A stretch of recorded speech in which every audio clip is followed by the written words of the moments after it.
Hi, I'm Kendra Onixxx. And I'm Gia Ferrari, and you're watching RuPaul's Drag Race Season 10, Episode 6, BOUview, Mama! To tell the world what happened. Here we go. Alright, welcome back, guys. It's another week, another episode, another BOUview. Thank you guys for sticking with us to this season. Make sure you like, share, subscribe to our channel, and make sure you also hit that notification button somewhere on the screen. One of the arms is pointing to it. Let's go ahead and dive into this episode, girl. So Mayhem is gone, you guys. So sad. So sad. Like, you don't know how sad. Like, you don't know. I'm sad to see her go, but you know what? That's just the way the competition goes. That's only one crown, only one girl wins. And unfortunately, she's not gonna We love you, Mayhem. We wish you were the winner, but however, you ain't. So this episode starts off with a mini challenge where it's called Sitting on a Secret. Sitting on a secret. Huh, I know y'all know it, huh? Hope that you can keep it. Basically what they had to do is, and this is the kind of mini challenge that I like. Yeah. They had to sit down on stuff, and guess what it was? Of course, she liked the mini challenges. We have to sit on stuff and figure out what it is with their antis. Ass chicks. Their ass chicks. Or their antis. They had to feel it, and whoever guessed the most was the winner. That's it. There's no kind of, you gotta do some weird runway, some weird kaflamba. It was cut and dry. Whoever guessed the most, they won. Asia O'Hara ended up winning the mini challenge. I mean, girl, who can actually sit on something hard and guess it's a fax machine? Girl, she must have sat on a lot of shit because her ass is a professional ass. Definitely, she had to have been a secretary at one time, so she know the freaking measurements and stuff of a fax machine. She's like, this is about 9 inches wide, 5 inches high, 12 inches long. How deep? How deep? How deep? Fax machine. It's a fax machine. Yeah. But yeah, I enjoyed the mini challenge. It was cute. I personally would have been pissed because they had to sit on a pork chop, fish, oh my God. Cake, marshmallows. Some marshmallow. I'm like, no, Rudy, this is my good shorts. Of course, I brought the good. I'm on the show. Yeah, no, I would not have wanted to stain my shorts. That I'm would like, have Rudy, you got enough money to buy me some new shorts, so here we go.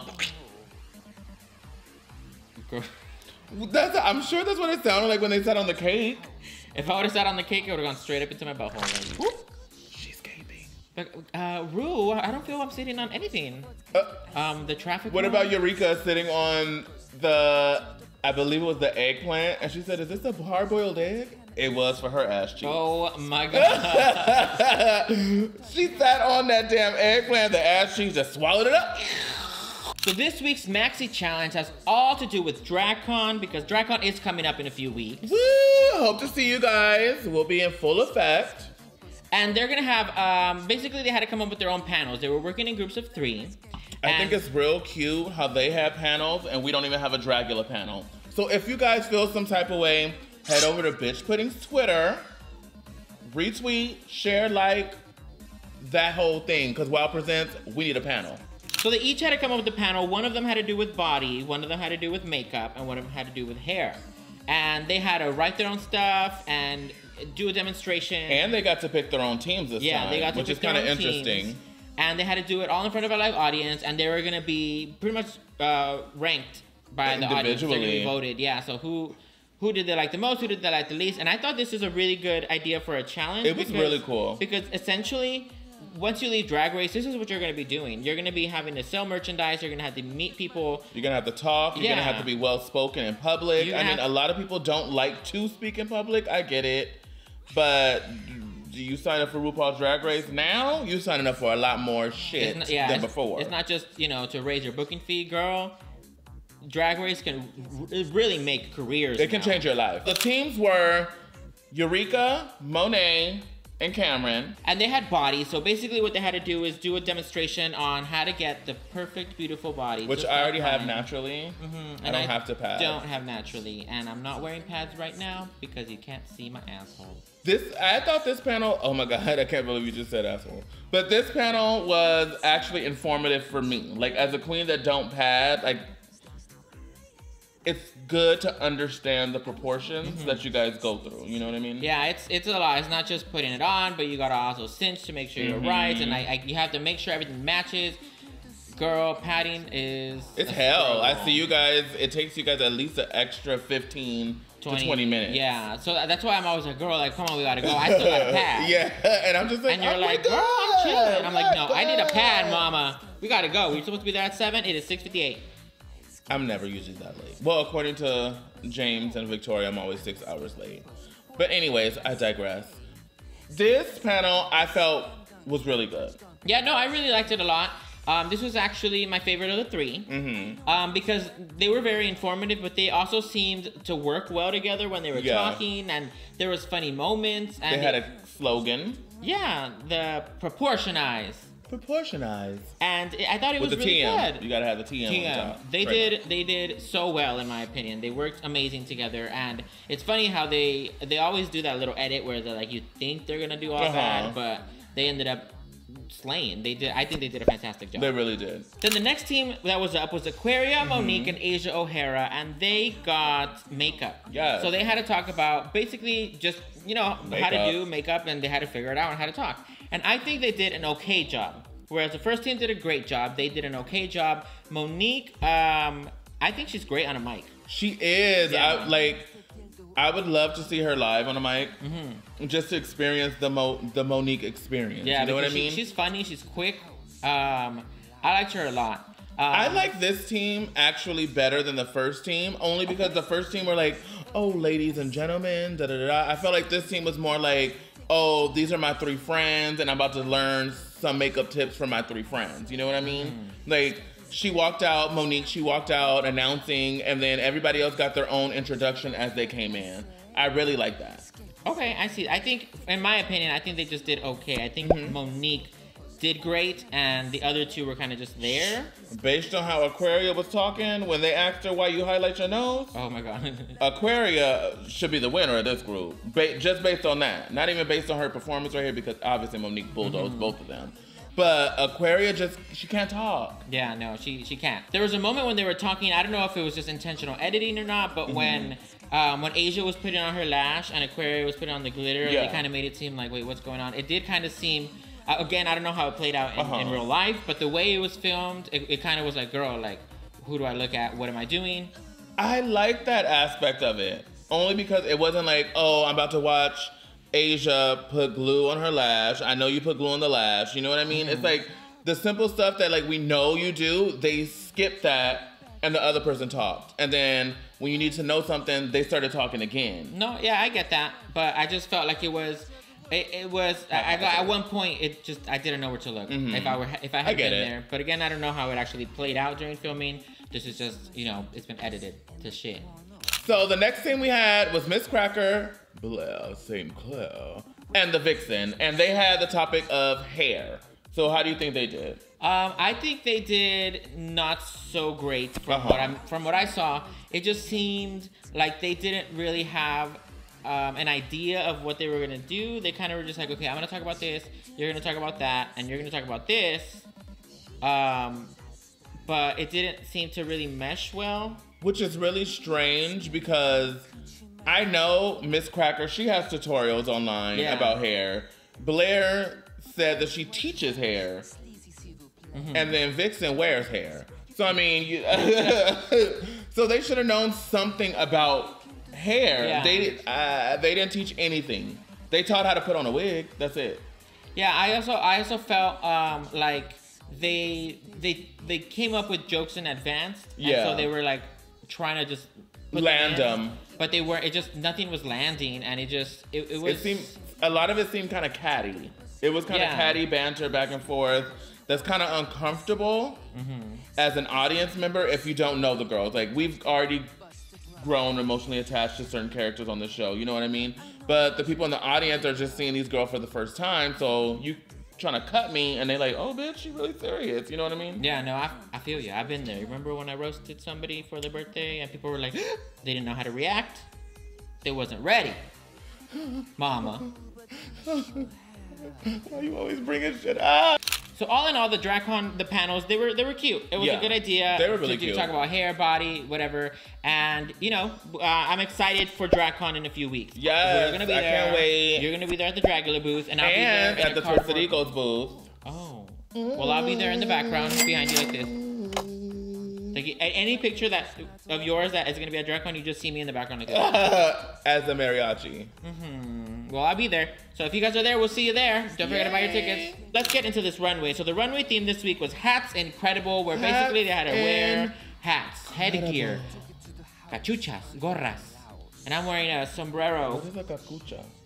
A cachucha is just like, it's basically like a baseball cap. Oh, okay. It's like a slang term for a baseball cap. Slang term for a baseball cap. Slang term for a baseball cap. I can't move too much because it's just gonna fall. So she has on her traditional Mexican sombrero. My dad's from Jalisco. She's gonna go like play the trombone at a Mexican restaurant while I eat salsa and eat chips. And I'm wearing my Indian-inspired look with my crown. Yeah, that's amazing. And first up was Cameron Michaels, and she came out in like an interstellar type of hat thing, intergalactic. Lady Gaga. Lady Gaga, basically. That's what it was. I liked the hat. I thought it was really cute. It was really creative. But I agreed with one of the judges how they said that if you took off the hat, it was kind of just a basic space leotard and shoes.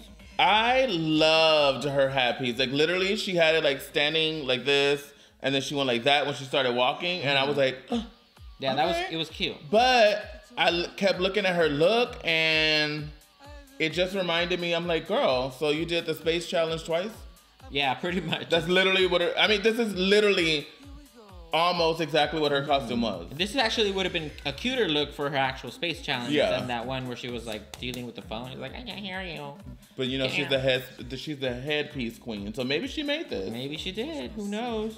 Headpiece queen. Her headpiece is bomb. I'll give her that. The headpiece is bomb, but I think the costume is from good. the neck down, two thumbs. Damn.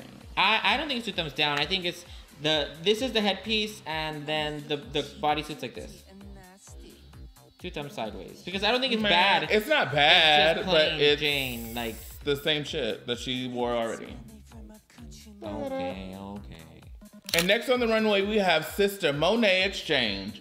And she came out in a very church-inspired mother sitting on the first pew look. She even had a Bible in her hand. So how did you feel about that? I thought it was cute. I liked that it was very church lady, but it had like a graphic print to it. I thought that was really cute. But it wasn't anything that really wowed me. I mean, it was a great look, but I was like, okay. Same.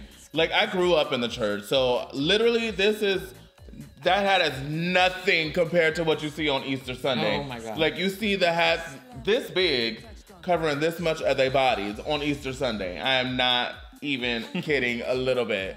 And all the black people that follow me, tell me in the comments if I'm lying or not. Trust.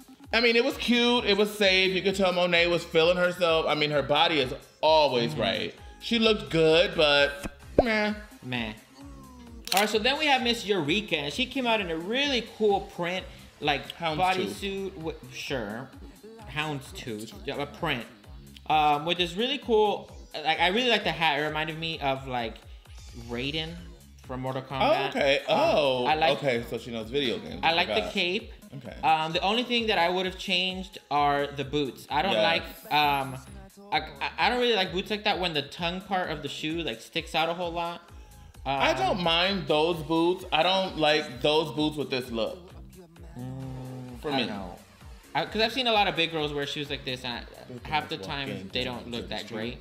But I think it would have been cute with a different type of shoe.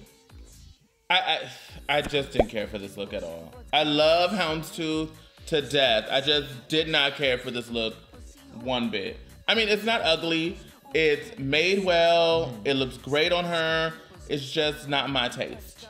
And next on the runway, we have Miss Aquaria. And she came out in, like, she said the most magical hats are the magician's hat, and she's the rabbit coming out of the hat. This is so dope. Cute. This is a look. When she came out, when I saw this, I was like, okay, bitch, she better work. That's a look. Because that hat is secured on that ear. It is, and it was even moving around while she was walking. Yeah. I don't know if she sewed the ear onto the hat or what type of glue she used, Yeah, let me girl, know. no. But this is the shit. Yeah, this is a really good look. It's very androgynous, which is her style. I like her ridiculously long lashes. Yeah. Everything about this is cute. If I really had to be nitpicky, the only thing that I didn't really like is that string that's tied around her back. Oh, I don't even know what's tied. I just wish, like, I'm sure it was holding that top part. Yeah. I wish maybe she would have glued it onto her skin. Yeah, I mean, it's RuPaul Chapter. I'm really so nitpicking. But this is a fantastic look. A+. One of my favorite of hers. Like, literally, season. head to toe, this is... perfection. Yes. The bomb. And it's like the little details that I love, how she just put a lot of pink blush on her nose to simulate the pink nose of a rabbit. Yeah. It's so dope. She has really amazing ideas, and I'm actually really excited to see what else she's going to bring. Yeah. Especially after this look. Mama. Next up, we have Miss Monique Hart, and she came out in this hat that looks like it was made out of like the shower curtain, like that thick plastic material of the shower curtain or a tabletop, Mexican tabletop. But anyway, she made this look right before she went on. Girl, in 30 minutes. In like 30 minutes. So it's not bad for having made it in 30 minutes. I don't think it's bad. Well, yeah, it's not bad. But you can tell it's not at the level that it could be if it had been more time.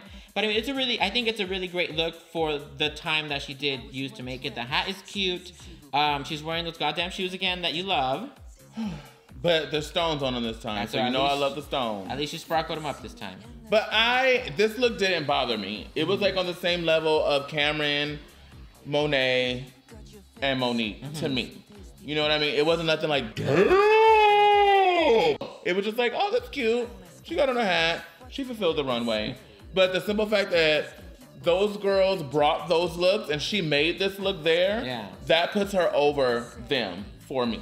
Next on the runway, we have Asia O'Hara, and she came out in kind of a dandelion-inspired headpiece that was, the headpiece was amazing. It was. When she came out, I gasped. Like, I did too. I was like, hey, that's an IKEA lamp. Oh my God. It is. I mean, let's call it what it is. It's an IKEA lamp. But it looks dope. It's really, really good. What did you think of the gown? That, I was just literally about to say that. That's the only thing I would change. I mean, if you're going to be a dandelion, it would have been like cute if she played on the simple fact that that's the flower and she's the stem. So she had like a green and nude, or even a white and nude. Yeah, that definitely would have been cute. I think the gown is beautiful. It is gorgeous. But just together, it's two separate pieces. Yeah. And not one cohesive She needed a gown. She was like, this is cute. Nobody gonna clock me for this. Yeah. My headpiece is sickening. Let me put on the gown. This is amazing. This is the look. Yeah, this is the kind of stuff I expect from Asia. Yes. Not the stuff that she did the past few weeks. Girl, those little tiny balls. No, man. Girl, this is what I want to see. This is Asia O'Hara, 100%. And I'm here for it. Hundo P. Then Miss Cracker comes out. And this is another amazing look from this week. She came out and she made a hat out of hair. Yes. Which I think is so, she says she spent 12 hours on it. It was so good, and I think the gown itself was a beautiful white lace. Usually I don't like random ass bows on outfits. Because you know we see a lot of that. But I think the placement of her bows, it just and like it matched her lip color.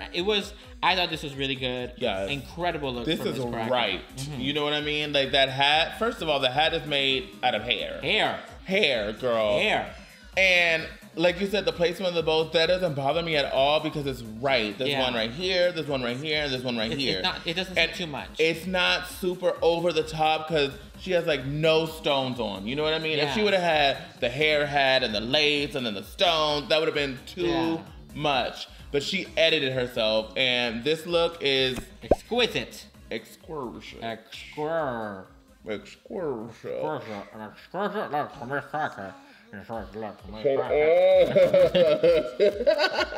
Next on the runway, we have Miss Blair of St. Clair. And she came out, she said a derby-inspired outfit. I get the derby hat, but her little dress, that's not derby at all. But overall, I think it's a really cute look. And I loved her makeup. She had like these pearls like cascading up on her face. I loved, well, I guess cascading is down, going up on her face. Somebody will let me know. Yeah, no, this look to me was a very safe look. It didn't wow me. It's probably my least favorite of the bunch, but it's not bad in any way.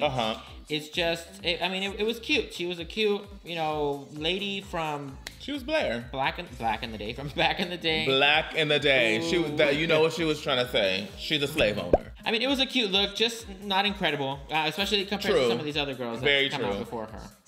So then we have the Vixen, and she came out and she called it a black and white beach hat all over her body type of thing. Yes. And I thought it was a really cute idea, and it looks good. I do agree with Ru, how she said that she always looks somewhat unpolished. I think it's a really cute look, a cute idea. The thing I hate about it is the bra. Like, I wish she would have covered that up with more hat. I just don't like the exposed bra, because you know how I feel about undergarments. Yeah. So it could have been like one garment. Yeah, like just have more coming up here or something, but it just looks like a rando bra just chilling there. I like this look a lot. I thought it was very, very inventive. It was very cool. It was very like, if she would have did this for the 99-cent store challenge, she might have won, because this is like really reminiscent of what Miss Cracker did for the 99-cent store challenge. You know what I mean? Maybe that's where she got the idea from. Who knows? But I do like this look. There are a lot of raw edges though. You could tell where she cut the hat out. But overall, I think this look, I think it's good. All right, so after the runway, we find out who the tops and bottoms are. And the tops were Cameron, Monet, and Eureka. And the bottoms were Miss Cracker, Blair Sinclair, and the Vixen. And Aquaria, Asia, and Monique were safe. Girl, I get safe and bottom, but the ones that have the best looks on the runway, Aquaria and Asia, were safe, and that's annoying to me, and I know they had to be annoyed. Yeah, I would have loved to hear the critiques for them, because they did really, really well on the runway, and I thought they did good on the panel. I think they did okay on the panel. So who knows? But the tops here, Eureka, she ended up winning. Yeah, which Eureka I think won. Was very well deserved. Yes, she definitely guided that team to victory. Yeah, and she was funny. She was fun to look at. She was charming, engaging, and her costume, in my opinion, I thought was cute. And I think she's the first one so far to win 2 challenges. I know she won 2 challenges in a row, but I don't think anybody else has won 2 challenges at all. I don't think so either. So Eureka better work. She started off this season rocky, but she's coming in guns a-blazing. She's saying, you know what, fuck all y'all. I'm gonna show you why I deserve to be here. This is my season. So I'm really excited to see what else she's gonna do. And Cameron and Monet obviously were safe. And then I need Cameron to step it up a little bit. Yeah, I need her to, even though Monet has been in the top, in the bottom 2, at least like you'd be like, oh, okay, so what's Monet doing? You know, like Cameron fades off into the back. Yeah, I think it's because she doesn't. I think it's just she doesn't talk a lot, and so she really needs to start to just bring in her personality to the forefront, because we know that she's fun, she's funny, but she needs to be in the bottom because I know she's an electrifying performer. Yeah. I know that. So I know as soon as she's in the bottom, everybody will know her name. So in the bottoms, Vixen and Blair and Cracker, Cracker ended up being safe. I mean, that outfit once again, definitely saved her ass. That's an incredible look. Because even one of the judges, I forget which one, he was like, I think it was Michelle. She was like, well, Miss Cracker over the Vixen's look, Miss Cracker wins. Definitely. You know what I mean? So the bottom 2, they ended up being Blair St. Clair and the Vixen. Yeah. And they had a lip sync to I'm Coming Out. I'm coming out. I'm queer. I want the world to know. Gotta blow that dude. Gotta blow that load. But I thought it was a good lip sync. It was a little lackluster from what we've seen so far from the season, but I do not think it was the worst lip sync in RuPaul's Drag Race history. Definitely you know what I mean? I think the Vixen, she definitely, she knew the song, so she definitely knew the song. She was doing her damn thing. Yeah. I thought Blair, once she took that hat off, she looked so much cuter to me. I thought the outfit looked better without the hat. I agree. And then Blair's lip sync, it surprised me, I'll say. It really did, because I thought the Blair was just one of these look girls that likes to just walk around, not do anything. But you could tell she wanted it when she was lip syncing. But it was just an okay lip sync for me. True. For her. But I mean, you have to think, that's like putting me against somebody that's like not really, that really don't have the fire. You know what I mean? Yeah, true. They gonna get swallowed up. So at the end of the day, Blair St. Clair, I do declare, she ended up going home. And you know, I was loving Miss Blair. I was very much loving Miss Blair. She's a beautiful queen. She's very young, but very talented. Very talented. And so I'm sad to see her go, but I do feel that... You don't even know, girl. No, you don't know, girl. I do feel like she... You know, once again, she's going to do well after. Yeah, no, she hit her peak in the season. And that was that. It was... I was sad to see her go, but in my opinion... I feel like she just had a bad week. I don't know. Who knows? But she's gone. I very much enjoyed Blair, and you know, usually I don't really enjoy the blander girls. Oh, okay, blander. I'm not saying white. I'm saying blander, because there's some black bland girls that have been on RuPaul's Drag Race. We know, Milan. But I really usually don't enjoy them. But I fell in love with Blair. No, I love her too, but I'm sad to see her go. But I was okay with her leaving. Only one crown. Only one crown, and you're wearing it. So that's our episode, you guys. What did you guys think? Did you guys enjoy it? Did you guys agree with Blair leaving? What did you think of these looks? Did you agree with our critique? Yeah, are you guys going to be at DragCon? Because if you are, I would love better be at DragCon. And don't forget to make sure you let World of Wonder know how you feel about not having a Dragula panel, because I was really looking forward to that, so I could be there like, yeah, that's me, I'm part of Dragula. I was so ready to be like, oh yes, this is why, you know what I mean? You guys need to know. You guys need to know. Yeah, so, I mean, we'll see you there at DragCon if you go. And don't forget to subscribe, like, leave us a comment, follow us on Instagram at Miss Gia Ferrari. At Miss Kendra Onixxx. Don't forget to hit the notification button. The little ring-a-ding-a-ling, wherever it is, somewhere. We'll see you guys next time. Next week. Bye.